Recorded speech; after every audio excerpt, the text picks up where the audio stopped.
Hey, everybody, and welcome to our later than usual, but still on the correct day Skewedcast for Skewed and Reviewed. I'm Gareth, creator of Skewed and Reviewed, and I'm joined as always with Justin and Michael. We have a lot of stuff to cover for you tonight. You can check us out at sknr.net. You can also catch me on BJ Shea's Geek Nation on KSWFM. I put the show up each week. We just had a new segment last week, which was a lot of fun. PinalCentral.com, keyword skewed. You can see our newspaper segments. And of course, we have Skewed and Reviewed, the magazine, and we'll have the new issue out in a few days. And Doom Eternal as our cover story. I am literally about at this point, 10 minutes home from Wondercon. We did a lot of convention. We had staff at PAX East. Michael is on his way tomorrow morning for Cinemacon for coverage. So we have a lot of stuff going on. So, since Jen and I were the ones covering Cinemacon, we'll do a really quick overview of that. We're going to talk about some gaming news, specifically Borderlands 3, PAX East, and then we'll also do a few discussions about some of the other newsworthy stuff that is going on in the world of entertainment, and maybe give a quick little preview at Cinemacon. So, a lot of the stuff going on at WonderCon, there was a lot of news.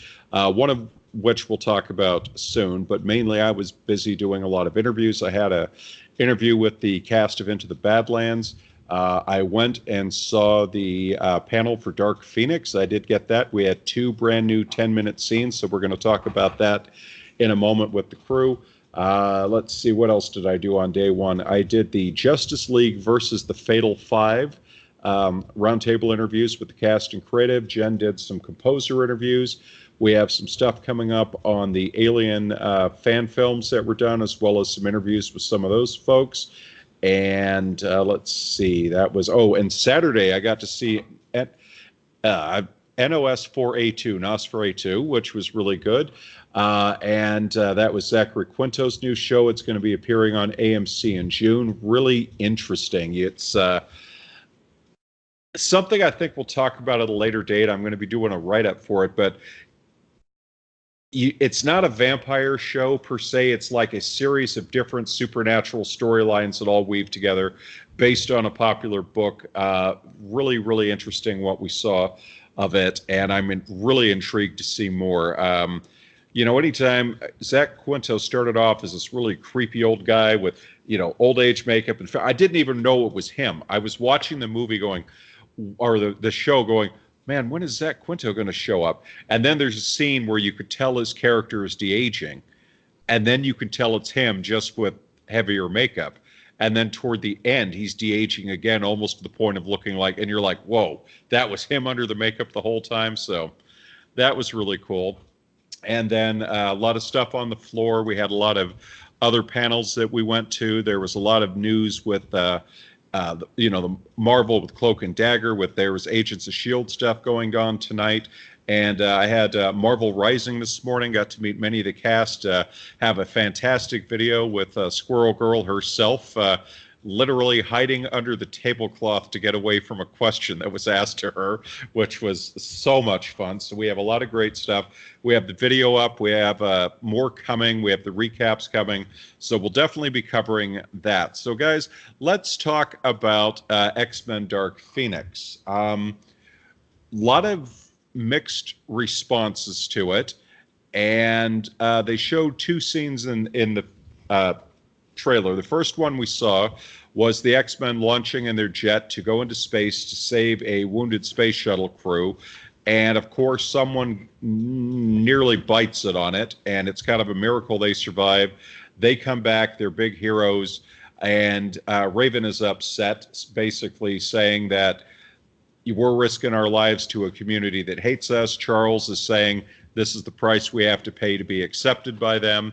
And then she gets really upset and says, the women are always the ones in the front line saving the men. Maybe we should call this group the X-Women, which got a huge ovation from the crowd. And then there was the more traditional X-Men scene where Charles and his sides and Xavier and his Magneto and his sides faced off. And it culminated with this fantastic scene where Fassbender goes right through a building, and this subway train car comes literally right after him, showering bricks and everything, stops like this far away from him. He doesn't even look back, flinching. And director Simon Kinberg said that wasn't CGI, it was practical effects. The train actually went further than it was supposed to. It was supposed to stop several feet earlier, but it kept going, and it was literally spraying real bricks around him. And they said Fassbender, to his credit, said, I could not think of another actor would do this. Continued on with the scene, never stopped, didn't look back, didn't even flinch. He basically had complete faith that everything was fine and it was going to stop, and it just made for a really intense scene. But of course, talking to people afterward, there were some saying, oh, it looked like Jennifer Lawrence and others were just phoning in their lines, and it looked like, we've seen this all before, and what's the point? They're going to reboot the series anyway. But Sophie Turner made mention of the reshoots and about how there was various storylines and stuff that changed. So we'll start with you, Justin. What do you think? I know you didn't see the footage, but do you think that the, frequently delayed, frequently reshot X-Men Dark Phoenix is on the right path now? I'm sort of apprehensively optimistic, I guess, about this particular movie because, the X-Men franchise as a whole has been really all over the place. And, kudos to Fox that they actually sort of stumbled into this cinematic universe thing before anybody else did. And they didn't really even intend to do it. The X-Men franchise has really sort of solidly been one cinematic universe since the year 2000. So, just think about that for a second. That's almost 20 years that they've been making movies in this one cinematic universe. That being said, it hasn't really been solid. They haven't had the solid quality that the MCU has had. They also didn't really intend to do it. So there's a whole lot of continuity errors, between several of the movies, and, some of the movies have been great and some of them have not been very good at all. But I think I said in a previous podcast, X-Men First Class is one of my favorite, if not my favorite, X-Men movie. It would really go up there with Logan. That and Logan are both absolutely excellent superhero films. And even, Days of Future Past was also absolutely excellent. So when they did that sort of soft reboot, starting with First Class, I had a lot of optimism because they followed up First Class with Days of Future Past, which was, like I just said, very excellent. I absolutely loved it. They had the Wolverine, which was also very good. But then we had X-Men Apocalypse, and for whatever reason, everybody involved, the cast was absolutely great. The writer involved was great. I'm pretty sure it was who was it that directed the original X-Men films? Singer? Yes, Bryan Singer. Bryan Singer, who also directed Days of Future Past. He was back with Apocalypse. So everything was lined up for it to be as great as Days of Future Past, but it just didn't. It didn't work. It didn't work for me. I thought it was a very kind of bland movie. And not enough action, I think, was the big problem. It really it did not live up to the potential because, Apocalypse as a character, I've always been a huge fan of X-Men as a franchise. I grew up with the old X-Men animated cartoon. It's a huge fan of the comics. So Apocalypse as a character, this is sort of like the X-Men's Thanos. Huge, powerful character that, is world ending. Unfortunately, the movie just didn't really live up to its potential. And I think this sort of goes into the sort of downfall of Fox and then eventually the purchase by Disney. This sort of all leads up to Dark Phoenix. So Dark Phoenix is sort of a whole new slew of, it's a new director, new writer. I believe Simon Kinberg this is his first feature film directing. Yep. Yes. Not to say that that's a bad thing. Absolutely not. A bunch of first time directors have made absolutely excellent movies, and Simon Kinberg has been attached to a lot of absolutely great movies. So, I do have faith that he can pull off a great movie.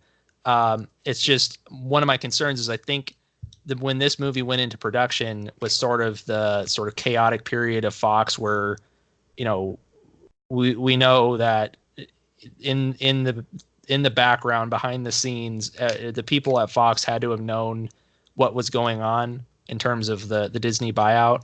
I can't imagine that the talent overseeing these projects was really giving it their all or their best. So that's why it's this movie has sort of seen a bit of some troubles in production. So we've had multiple reshoots. We've had some sort of wonky marketing.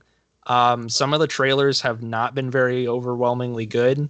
But I will say that there was one international trailer that I thought was actually very well put together and actually made a very good case for the movie, and it looked great. So I don't know. Like I like the cast a whole lot. I do think there's some talent behind it, and really, I think the Dark Phoenix saga is the last major X-Men storyline that I can think of that hasn't really been done well.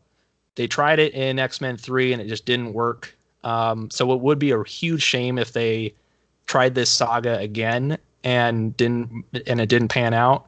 But we'll just have to kind of wait and see. I'm sort of cautiously optimistic, but we'll just have to see. And Michael, your take, please. Yeah, I mean, I'm kind of in the same boat because I really have liked the reboot, if that's what we want to call it, of X-Men First Class. And Days of Future Past, Justin, kind of how you'd kind of stated how that cast, that series, that bringing that group together really struck a chord with me as far as the actors and how they kind of melded together. The storylines were really good. So when I saw Apocalypse, I was expecting that same kind of quality. And you're right, it didn't quite live up to the hype, live up to some of what they had been building on, I think, with the previous movies. And then when I kind of come and see, X-Men Dark Phoenix, and I've seen, maybe it's just the trailers haven't really been that great, so they haven't really spoken to me. But that's been kind of the issue that I've had as well, is with when I see the trailers, when I kind of look at what they're trying to do, some of the background story that I've heard going into this particular movie has me a little concerned, honestly. Maybe it's because it's trying to live up to Marvel Cinematic Universe, and the movies that are in comparison to those types of cinematic universes have a lot to live up to. So maybe the expectation is higher when we go to see some of these other movies, that they're going to live up to that same bar. Because again, the Marvel Cinematic movies always set the bar really high, I think, for that type of genre. And it's something that we kind of don't always get with some of these other franchises. So I hope it's going to be good. I hope it's just one of those ones that kind of like Into the Spider-Verse, where I saw Into the Spider-Verse, it didn't preview well, but when you saw the movie, it blew fans away. It blew me away much more than I was expecting. So I'm hoping Dark Phoenix is the same, that maybe I'm just not getting it from the previews, but it's something that will kind of drive home once I go see it. So again, I wanted to see this particular cast kind of, really kind of end on a strong note, bring it all together, really kind of make up for the past movie, and kind of get us back to where First Class and Days of Future Past left us. But we'll have to wait and see. I'm hopeful that we'll see that, but I'm a little concerned with what I've seen and what I would know about the struggles that they've had, going forward. Yeah, I think that's a very good point. I think a lot of people are kind of hoping for the best but expecting the worst on this. But, I think at the very least it would have to be a step up from the last one, but who knows? Now, switching gears, Michael, you kick off this segment. Let's talk about Borderlands 3. After a lot of teasing, a lot of false leads and stuff like that, we finally got Borderlands 3 revealed earlier in the week. It was revealed on Thursday. It was kind of everything we were hoping for, and then some. What was your take on it? Yeah, so Gearbox has been really hinting, is kind of the wrong word.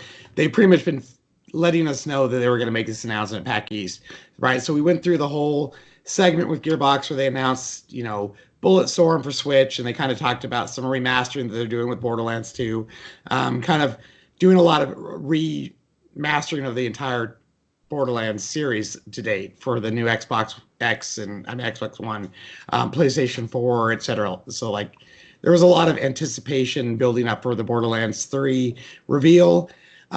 They showed the Borderlands 3 reveal in a very technical, difficulty strewn segment. So I really actually had to go back and watch the actual release versus trying to watch what they were doing on stage because, again, they had some technical difficulties. But overall, I mean, it looks like Borderlands to me. I'm excited for it because I've been waiting for the next Borderlands for a while. I have a number of friends who still to this day play a lot of Borderlands 2, so they've been excited for it. So I think it pretty much was everything we expected. Graphically, it kind of maintains that same vibe. They didn't really give a lot of details. Showed off some characters. I know there were a lot of Easter eggs in the preview itself. And it looks good. I mean, it looks like Borderlands.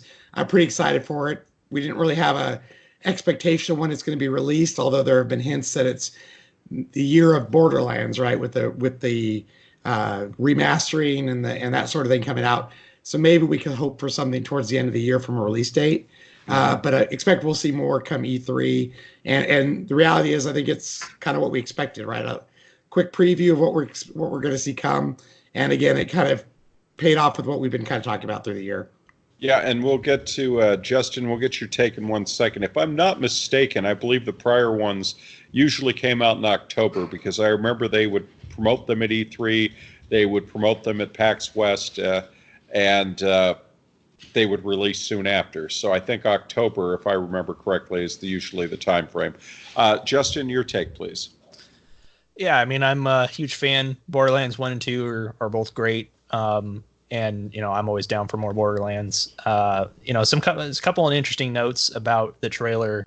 So I guess my only one concern, I'm not like super concerned about it just because the way the trailer was worded, it made it sound like there was going to be multiple locations in terms of like planets, but they weren't really clear on that. And the trailer itself didn't really it showed some stuff that looked very unique, but my main concern is I really would like the series to kind of get off Pandora as a setting because I think they have such talented artists and game designers that they've created very, very vibrant, very unique characters and settings already. But I think that Pandora has sort of played itself out. I would like them to kind of expand this universe a little bit. Maybe we can go to other planets that are just as vibrant. That's kind of like my big hope right now.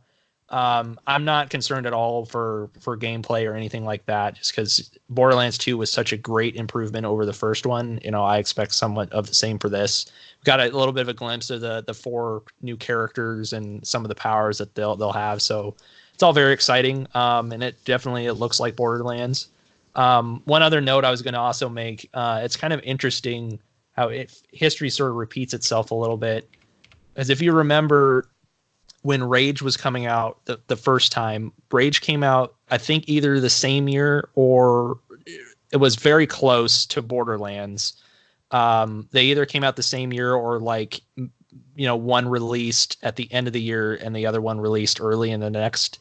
Because I remember that Rage, and granted, I do have to say, I did very much enjoy Rage. I'm not trying to downplay Rage at all, but that one of the criticisms of Rage when it came out was that it was sort of bland in comparison to Borderlands. And it's just kind of interesting to point out that Rage 2 and a new Borderlands are likely coming out very close to each other, if not the same year.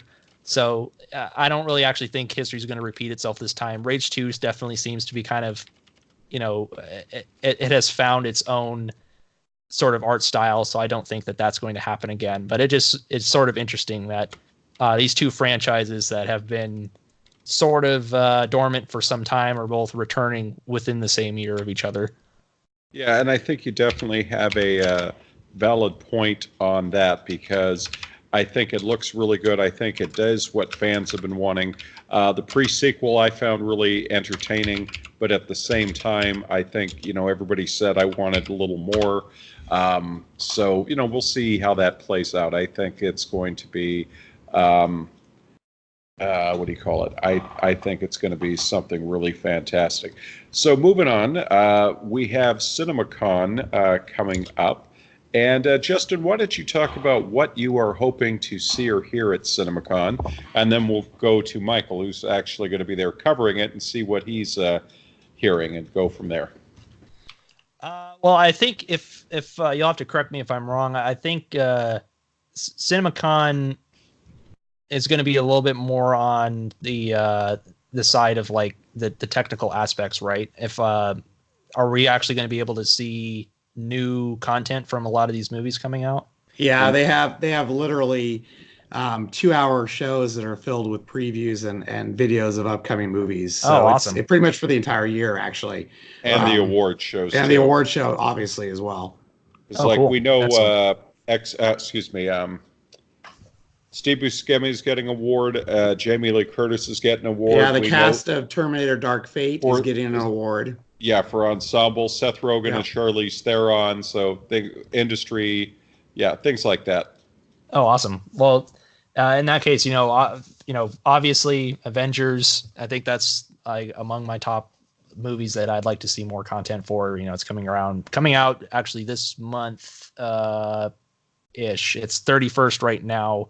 We're gonna go ahead and just say that it's coming out this month because it's pretty much April. Mm-hmm. So Avengers, Godzilla is like pretty much to the top of my list as well, just because I'm such a huge Godzilla geek. Anything Godzilla related, even though I know that they did release some new footage or show some new footage at WonderCon. Am I incorrect there? Something was shown this weekend. Well, I guess I can talk about it. I have an interview with one of the cast members that's going to be in the magazine.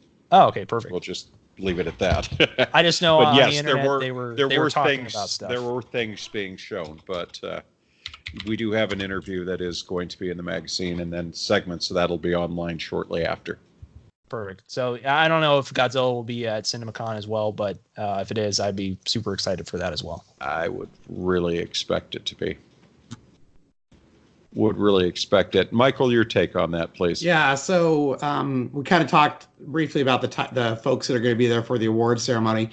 For those who don't have a lot of experience with Cinemacon, this is kind of when the big production studios have an opportunity to bring their stars out on stage to kind of recommit to the theater owners, right? The movie-going scene, right? It's not about. Last year was all about we still believe in the movie-going experience. We're not going to go to streaming. We're not going to we're not going to be releasing things on streaming and at the movies at the same time. And there's a big commitment to that. So this is where they get to show off all their big stars. Last year it was Tom Cruise. It was Jennifer Garner. It was Jamie Lee Curtis at the time was there for Halloween, but Cher was there. They talked about for the Mamma Mia coming out. So it's always kind of the folks that are coming in the upcoming movies. So this year, from an awards perspective, we know that the cast of Terminator: Dark Fate is going to be there. Linda Hamilton, Natalie Reyes, Mackenzie Davis, Gabriel Luna. Didn't mention Arnold, but we can hope that he'll be there. He may not be getting the award for the ensemble cast, but hopefully he'll make an appearance. Octavia Spencer is getting an award. Olivia Wilde is going to be there to get an award. Jamie Lee Curtis will be getting the Cinemacon Vanguard Award, which is kind of the award that's given for one of the veterans in the theater. Right. And along with that is we're going to get to see some of the previews for those movies that are coming out. So we're most likely going to get to see some good footage of Terminator: Dark Fate, I would expect. Godzilla will get some, most likely get some footage from there. A ton of ones that we don't even know are coming out. I know that they really try to show off stuff. Like last year, we got to see the Predator preview before anybody else got to see it. We got to see a whole bunch of other. Tom Cruise did a 30-minute discussion about how he did one of the stunts for Mission Impossible and the stuff that happened there. So it's really, it's pretty much one star after another for each of these shows. So we've got STX, Warner Brothers, Paramount, Disney, Fox, Universal. As we know, Sony pulled out this year, which is kind of a surprise, given the fact that Sony Animation has really kind of come on its own, right, with the Spider-Man release. And we'll also get to see some previews of movies that are going to be coming out. So we're going to get to see a sneak preview. We're going to get to see Long Shot before it's released in theaters, Wild Rose before it's released in theaters. Blinded by the Light is another exclusive screening that they're going to be doing. There is the other side of Cinemacon, obviously, which is the trade show floor, which is where you do get to see the new screens and new seats. You get tons of free candy, tons of free popcorn, tons of free everything. They did last year. They had Jack and Coke ices that they were giving out to people, the margarita ices that they were giving out to people.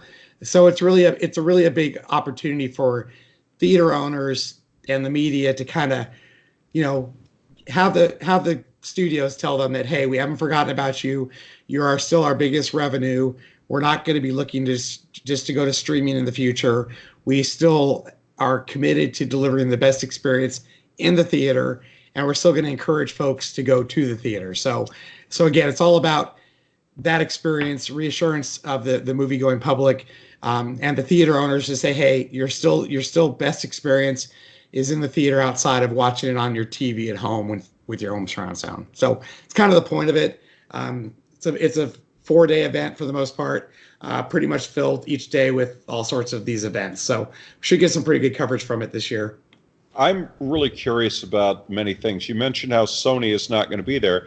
As you know, though, Sony has been emailing us talking about how they're demonstrating new technology at the convention. So it's like they're there, but they're not there on the cinematic side.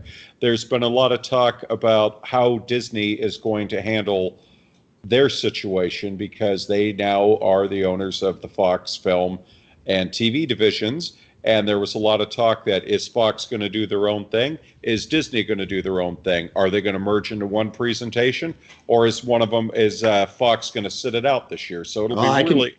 I can tell you there's no Fox presentation. So yeah, either it's going to be Disney/Fox or we're not going to get anything from Fox. I don't know, but I know they don't have their own presentation this year like last year. Right, and that's what makes it really interesting because you go, all right, so what's on, let's talk Dark Phoenix. You're out here at WonderCon pushing that thing. It was in the arena.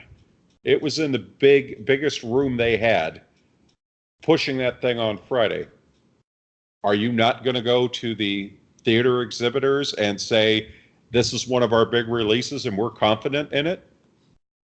So, it's kind of weird because, and it's kind of one of those things where you wonder how much of this was the reaction at WonderCon. Okay, there's time to get it in.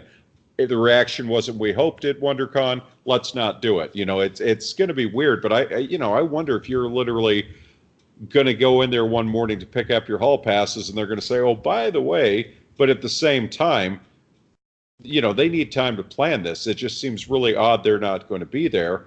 And then again, the big question is going to be, if they're not going to be there, who's going to pick up that slack? Now, the Disney schedule is for 2 hours, which is longer than the rest. So it's probably in there. So it certainly could be. I think last year Disney was one of the shorter ones, if I remember correctly. They may have squeaked in an hour and a half last year. And they didn't bring stars in either, you said. Yeah, Disney was the only studio to bring in no stars last year, which was kind of interesting. We did get to see a lot of premiere video of things like the new Mary Poppins movie. Dumbo was, I think, premiered there. They showed the Lion King preview before it was released to everybody else. So they did bring a lot of content. But the fact that it's 2 hours this year, hopefully that means we are going to see some Fox footage in there at some point. Yeah, a new Alien movie. Let's hope. Yeah, let's hope for that. Well, that sounds good. I know you guys have early mornings like we all do. I know, Michael, you'll be on the road. I have got a few more videos I have to upload as well as some recaps. So I think that's a good place to get our recap in for the week. So next week, PAX East details, Cinemacon, and other breaking news stories. And until then, take care and we'll talk to you later.